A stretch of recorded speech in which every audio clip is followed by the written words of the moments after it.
ازيكم؟ هنكمل مع بعض سلسلة بوجي وطمطم. النهاردة عايزين نتكلم على حتة ممكن تكون بتسبب خلاف ما بينهم كتير جدا، هي فكرة التضحية. أنا بضحي وهو بيضحي. طمطم بتضحي، بتقول أنا بضحي عشان خاطر البيت وعشان خاطر الولاد وعشان خاطر الدنيا تمشي، وهو بيقول أنا بضحي وبشتغل، ممكن بشتغل عدد ساعات شغل كتير أو أكتر من شغلانة، بضحي، ما بجيبش حاجات لنفسي وبجيب لكم انتوا. بضحي. هو أنت فعلا بتضحي؟ هو أنت فعلا يا طمطم بتضحي؟ طب هو إيه مفهوم التضحية؟ هو اما انا بقرر ان انا ما اعملش الحاجه الفلانيه، مش ده قرار؟ ولا ايه مفهوم التضحيه؟ ايه المفهوم العميق للتضحيه؟ هي في الاخر قرار. انا قررت ان انا مش هجيب الحاجه دي لنفسي علشان خاطر اولادي، علشان خاطر البيت. انا قررت ان انا من وجهه نظري الرجل المثالي او الطريقه المثاليه للرجل ان هو قدر المستطاع يوفي متطلبات بيته، فهو قرر ان هو يشتغل اكتر من شغلانه او يزود عدد ساعات الشغل بتاعه علشان يقدر يكفي متطلبات البيت. هو قرار.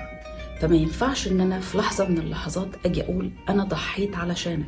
لا، حضرتك قررت تضحي، حضرتك قررتي تضحي، ومادام انت اللي قررتي ما ينفعش اقول للي قدامي او حتى لاولادي ان انا ضحيت عشانكم. فمن فضلكم قدروا التضحية دي. هو في الاول وفي الاخر قرار. اللي قررت ان هي تضحي ما تشتغلش او تشتغل في الحالتين علشان تحسن من وجهة نظرها، تحسن البيت، سواء قررت ان انا انزل اشتغل عشان ازود دخل البيت فهو قراري. لو انا قررت ان انا لا مش هشتغل وهقعد في البيت عشان اخد بالي مثلا من الاولاد فهو في الاخر قراري. ما ينفعش بعد عدد سنين معين اجي اقول انا ضحيت علشانكم. لا، وانتي بتضحي بفهم ان التضحية هي قرار بالتضحية. كونك ان انت مثلا بتعيشي في حياه انت مش راضيه عنها فهو قرار ان انا اكمل في حياه بالنسبه لي مش احسن حاجه. يمكن المواقف التانية او الخطوات التانية اللي ممكن اخدها انا ما اقدرش اخدها. الناس اللي هي بتقرر ان هي مثلا تنفصل هي قادرة تواجه عاقبات الانفصال ده.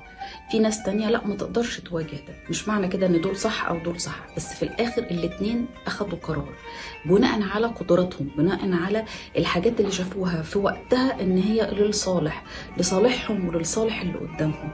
لصالحهم بمعنى ان انا قررت ان انا اخد بالي من ولادي فانا هقعد في البيت. انا كنت شايفة في الفترة دي ان ده صح. اللي في نفس الفترة لو واحدة تانية وقررت ان هي تنزل الشغل عشان تزود دخلها، هل دي غلط؟ ما اقدرش اقول ان هي غلط. في الاخر قرار. ما ينفعش ان انا الوم اي طرف من الاطراف على القرارات اللي انا باخدها، حتى لو الطرف التاني اجبرني. هنفترض مثلا ان ابوكي قال لا ما فيش شغل واقعدي في البيت وخدي بالك من عيالك، هنفترض كده.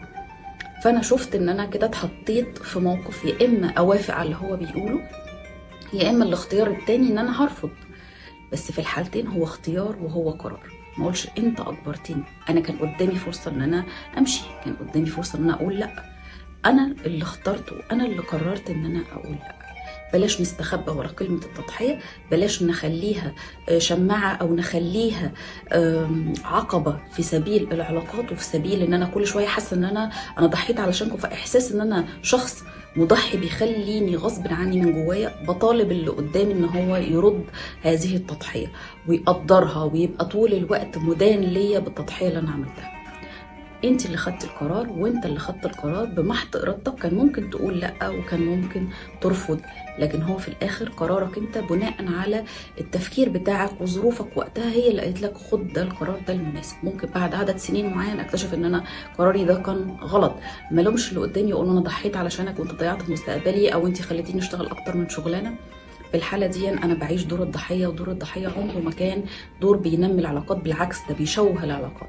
طول ما أنا حاسة إن أنا ضحية وطول ما أنا حاسة إن أنا ضحية للي قدامي هو ما ردش الجميل، عمر ما العلاقات كده هتكون علاقات سوية على المستوى بوجي وطمطم وعلى مستوى حتى الصداقات وعلى أي مستوى تاني.